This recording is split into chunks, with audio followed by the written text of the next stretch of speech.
लोगों के सामने मैं चंद चीज़ें रखना चाह रहा हूँ। इसमें पहला जो हमारा मुद्दा है वो है कि रशीद इंजीनियर को किन शराइतों को लेके बेल मिली, वो डॉक्यूमेंट पब्लिक होना चाहिए। ये कह रहा था कि अरविंद केजरीवाल को बेल मिली, हिम्मत सोरेन को बेल मिली, मगर वो जो डॉक्यूमेंट्स से बेल के वो पब्लिक के सामने आया है। और रशीद इंजीनियर के डॉक्यूमेंट्स क्यों आज तक छुपाए गए, किन शराइतों पे बेल मिली, वो लोगों को मालूम पड़ना चाहिए। और अभी तक हम ये कह रहे हैं कि रशीद इंजीनियर ने जो अभी पार्लियामेंट में 5 लाख वोट हासिल किया, ये 5 लाख वोट का जो लोगों का विश्वास था, प्यार था, मोहब्बत थी, इस वोट को इसने दिल्ली में नरेंद्र मोदी जी और अमित शाह जी को बेच डाला। तो यहाँ की आवाम, यहाँ के लोग, यहाँ के 5 लाख वोटर उससे अपने वोट का हासिल मांग रहे हैं और उसका जवाब उसको देना पड़ेगा। और हमने उसको वोट सौदेबाजी के लिए नहीं दी थी, उसको हमने एक बार माफ़ किया था यहाँ के लोगों ने, जब वो एमएलए थे। एमएलए के टाइम उसने आज़ाद साहब को यहाँ के लोगों का वोट 3.5 करोड़ में बेच दिया। और आज फिर से सौदेबाजी, और आज वो लोगों को फिर से गुमराह करने निकले हैं, बेवकूफ़ बनाने निकले हैं। जिस तरीके से आज तक रायशुमारी को लेके बेवकूफ़ बनाया, और आज उसके मंशूर में कहीं रायशुमारी दिख नहीं रही है। कल तक कह रहा था कि खानदानी राज को ख़त्म करना है। खानदानी राज उनके घर में अभी पनप रहा है, उसका भाई इलेक्शन लड़ रहा है। और आज जबकि उसके मंशूर में रायशुमारी का जिक्र होना चाहिए था, कल तक उसका नारा था 35 से न 370, रायशुमारी सबसे बेहतर। आज वो नारा कहाँ है? आज रशीद इंजीनियर ये कह रहा है कि मैं जी मसले कश्मीर हल करूंगा। नरेंद्र मोदी, अटल बिहारी वाजपेयी, इमरान खान, शाह महमूद कुरैशी, परवेज मुशर्रफ, नवाज शरीफ इस मसले को हल नहीं कर पाए, तो रशीद इंजीनियर लास्ट से निकल के लोगों को गुमराह कर रहे हैं, बेवकूफ़ बना रहे हैं। मैं ये मसला हल करूंगा। उसको पहले यहाँ लोगों के इलेक्ट्रिसिटी के मामले हल करने चाहिए, उसको पहले अपना घर संभालना चाहिए, घर सुधारना चाहिए। उसका घर, ये कॉन्स्टिट्यूएंसी है, यहाँ पे लोग अनएम्प्लॉयमेंट के शिकार है, यहाँ पे लोगों को बिजली नहीं है, यहाँ के रोड्स की हालत आप देखिए बहुत खस्ता है। यहाँ पे बेसिक ज़रूरियात ज़िंदगी जिसमें पानी है, लोग बिल्कुल पानी नहीं पी रहे हैं, पानी से बिल्कुल इनको महरूम रखा गया 75 साल। और इसकी जिम्मेदारी किनकी है? इसकी जिम्मेदारी उस आदमी की है जो अभी 5 साल या 12 साल, या जिसको हमने रिसेंटली इलेक्शन में चुना था। तो इसका जिम्मेदार कौन है? इसका जवाब कौन देगा? हम रशीद को इसलिए पार्लियामेंट में नहीं भेजे कि वो लोगों को आके गुमराह करे फिर से। और अभी जब वो जेल से निकला, पहला हक इंजीनियर रशीद का ये था कि वो यहाँ पे आए, अपने माँ बाप के पास जाएं, अपने लोगों से मिलें, क्योंकि यहाँ की आवाम ने उसको ये इज्जत बख्शी, उसको ये प्यार दिया। एक जो है ड्राफ्ट्समैन से यहाँ के लोगों ने उसको इंजीनियर करके इंजीनियर बना दिया, एमएलए बना दिया, अभी इज्जत बख्शी पार्लियामेंट मेंबर बना दिया। तो पहला हक यहाँ के लोगों का है। और जो अपने लोगों का नहीं, वो साउथ कश्मीर के लोगों का कैसे हो सकता है? वो सेंट्रल कश्मीर के लोगों का कैसे हो सकता है? और ये यहाँ की आवाम को समझना चाहिए, ये जो इसने आज तक झूठ, फरेब, धोखा लोगों को भेजा, अब ये नहीं चलने वाला है। ये जो ये एक नैरेटिव बिल्ड कर रहा है, इससे आने वाली नस्ल हमारी तबाह हो सकती है। इससे आने वाली नस्ल में बहुत जो है कि तशवीश पैदा हो सकती है।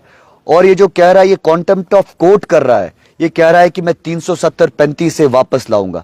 370-35 ए कोई वापस नहीं ला सकता है। ये सुप्रीम कोर्ट का एक डिसीजन है। इसमें कोई अगर किसी को बेवकूफ़ बना रहा है, मैं पुलिस और यहाँ की डिस्ट्रिक्ट एडमिनिस्ट्रेशन को और दिल्ली की सरकार को आपके इस माध्यम के जरिए कहना चाहता हूं कि ये जो लोग ऐसे वर्गला रहे हैं यहाँ आम मासूम अवाम को, इनको सलाखों के पीछे बंद करके रखो। आप ऐसा नैरेटिव फैलाने से, जिस तरीके से कश्मीर में इससे पहले कत्ल गारत हो रही थी, इस चीज की वजह से कत्लो गारत हो सकती है। और रशीद इंजीनियर की आदत है कत्लो गारत करना। अगर इसने क्लेमेंसी मोशन असेंबली में नहीं लाई होती, अफजल गोरू को आज फांसी नहीं मिलती। अगर इसने जम्मू में 2 MLAs के साथ बातचीत नहीं करी होती तो अफजल गोरू को कभी फांसी न लगती। अफजल गोरू को फांसी लगाने में, अफजल गोरू को फांसी दिलवाने में रशीद इंजीनियर का एक अहम रोल रहा, और फांसी दिलाने पे भी सियासत करी और उसकी कब्र पे भी सियासत करी। ये रशीद इंजीनियर का असली चेहरा है, ये लोगों के सामने लाना बहुत जरूरी है। इसी तरीके से जो कल तक ऑटोनॉमी मांग रहे थे, जो कल तक सेल्फ रूल मांग रहे थे, जो कल तक अचीवेबल नेशनहुड मांग रहे थे, कहां है उनका ऑटोनॉमी, कहां है सेल्फ रूल, कहां है अचीवेबल नेशनहुड? और रातों रात मैंने सुना कि आज इसने नया प्रोपेगेंडा लोगों के सामने लाया, मैं जी जमात के साथ जो है अलायंस करूंगा। भैया अगर आपको जमात के साथ अलायंस करना है तो यहां जमात का कैंडिडेट अलग से क्यों लड़ रहा है और आपका भाई अलग से क्यों लड़ रहा है? तो मुश्तरका चुनाव लड़िए ना। तो एक कैंडिडेट आप चुनिए और उसको खड़ा करिए। ये लोगों को धोखा क्यों बेच रहे हो? ये साउथ कश्मीर के लोगों को आप बेवकूफ बना रहे हो, सेंट्रल कश्मीर के लोगों को गुमराह कर रहे हो। उन लोगों को हमारे पास आना चाहिए, हम इसकी असलियत इनके सामने रखेंगे। तो जहां हमारा आदमी बेरोजगारी से बेहाल है, आप देखिए हमारे आंगनवाड़ी वर्कर्स, आप देखिए हमारे आशा वर्कर्स, आप देखिए हमारे डिलीवेजर्स, उनके बारे में कोई बात नहीं कर रहा है। ये सिर्फ मसले कश्मीर हल करने निकले हैं, ये सिर्फ 370-35A के मामले हल करने निकले हैं, बड़े बड़े जुमलेबाजी करते हैं। यहां पे लोगों को ईदगाह, जहां पे हम ईद की नमाज पढ़ते हैं, ईदगाहों की हालत देखिए, आप यहां कब्रिस्तानों की हालत देखिए, कोई फेंसिंग नहीं है, कोई कुछ नहीं है। यहां पे एटलीस्ट अगर कुपवारा में इन्होंने 1000 SPOs की मांग करी होती सेंट्रल गवर्नमेंट को, बोल रहे कि डिस्ट्रिक्ट कुपवारा के लिए एक स्पेशल पैकेज दे दो 1000 SPOs के लिए, यहां का नौजवान नौकरी करता, यहां का नौजवान इज्जत से अपनी रोजी रोटी कमाता।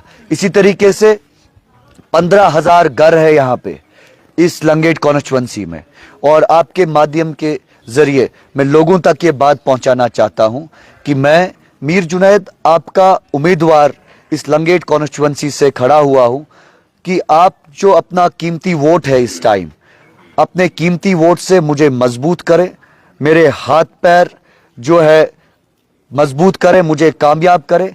इंशाअल्लाह मेरा पहला स्टेप ये होगा कि कम से कम 4 से 5 BPO यहां पे लाएं। एक BPO में 2 शिफ्ट में 2 से 4 हजार लोग काम करते हैं, तो कम से कम 4 BPOs में हम यहां हर एक घर में 15,000 घर में एक बच्चे को नौकरी दे सकते हैं। तो ये मेरा पहला काम होगा, क्योंकि इसी से यहाँ की जो आवाम है, यहाँ के जो यूथ है, उनको राहत पहुंच सकती है, उनको फायदा पहुंच सकता है। हमारा ऐसा कोई खोखला वादा नहीं है कि जो इन्होंने आज तक किया, कल तक कोई एक सौदा बेच रहा था, दूसरा सौदा बेच रहा था। भाई यहाँ पे लोगों को आपके सौदे की जरूरत नहीं है, यहाँ पे लोगों को उनकी जो बेसिक प्रॉब्लम्स है, जो उनकी जरूरियात जिंदगी है, वो हल करनी है।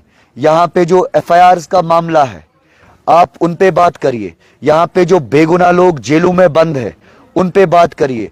यहाँ पे जो CID वेरिफिकेशन लोगों को नहीं मिल रही है, उसके बारे में कोई बात नहीं कर रहा है। यहाँ पे किसी को मुलाजिम लगना है, हमारे बच्चे को, हमारे नौजवान को, हमारी बेटी को, उसको CID से NOC नहीं मिल रही है, वेरिफिकेशन नहीं मिल रही है, कौन उसके बारे में बात करेगा? ये ऐसी ही बात है, अगर एक माँ के पेट में बच्चा है 9 महीने का, तो उसका पति गलती करता है, तो इस बच्चे का क्या कसूर है जिसने अभी दुनिया की रोशनी नहीं देखी, जिसने अभी कुछ दुनिया का एक ABC नहीं देखा? उस बेचारे का क्या कसूर है? उसको क्यों नहीं CID वेरिफिकेशन देंगे? उसको क्यों पासपोर्ट बंद करेंगे? कहां है हमारे आईन का, हमारे कॉन्स्टिट्यूशन का, कहां है लॉ ऑफ नेचुरल जस्टिस? इस time law of natural justice fail क्यों होता है?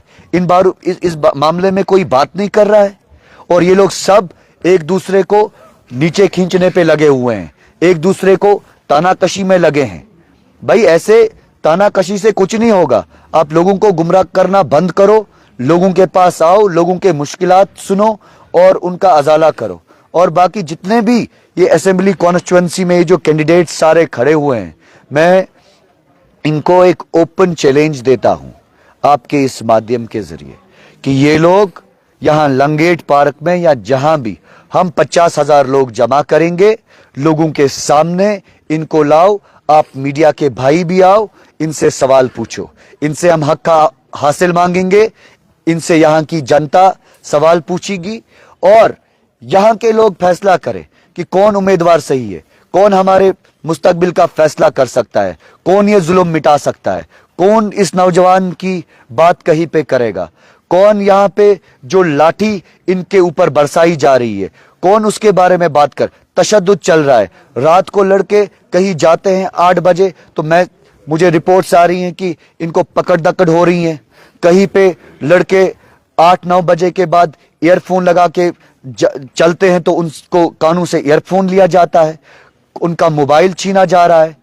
भाई मतलब इस बारे में कोई बात नहीं कर रहा है। हमारा नौजवान घुटन से जी रहा है, हमारा नौजवान बेचारा इस डर और वहम से जी रहा है। इस डर और वहम को खत्म करने की कोई बात नहीं कर रहा है और ये बात करने लगे हैं जी हम जी मसले कश्मीर हल करेंगे। कौन सा मसले कश्मीर हल करेंगे ये?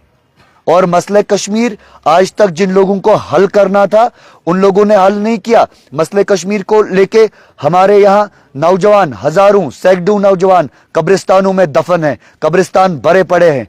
ये उस मसले कश्मीर का हल निकालें तो पहले उन शहीदों के घरों के पास जाके उनके लवाकिन के पास जाएं, उनको माफी मांगे कि बोलें कि आज तक हमने इस मसले कश्मीर को लेके आपने गुमराह किया, हमने आपको बेवकूफ बनाया, तब मैं समझूंगा ये मसले कश्मीर हल करेंगे। उनकी फैमिलीज को सामने रखें, उनके स्ट्रगल्स लोगों के सामने लाएं, तब मैं समझूंगा कि सच में इनकी बात में कोई हकीकत है, इनकी बात में कोई सदाकत है। बाकी ये लोग बहुत ही लोगों को बेवकूफ बना रहे हैं, बहुत लोगों को फरे बेच रहे हैं, धोखा बेच रहे हैं और इस चीज का फैसला यहाँ की जनता को करना पड़ेगा। उनको सोचना पड़ेगा, उनको इस बार जो वोट है इमोशंस में आके नहीं देना चाहिए। उनको ये इमोशंस से इन्होंने आज तक बहुत वोट दिए, 25 साल 30 साल हमने यही जज्बातों को लेके वोट दिए, बट आज यहाँ के नौजवान को, यहाँ की माँ बहन बेटी बुजुर्ग को ये समझना चाहिए कि जज्बातों में आके जो हमने आज तक वोट दिया उस वोट का हासिल क्या मिला? कुछ भी नहीं मिला। तो इन्हीं अल्फाज के साथ मैं आपका बहुत बहुत शुक्रिया अदा करता हूँ। बाकी वसलम, थैंक यू सो मच।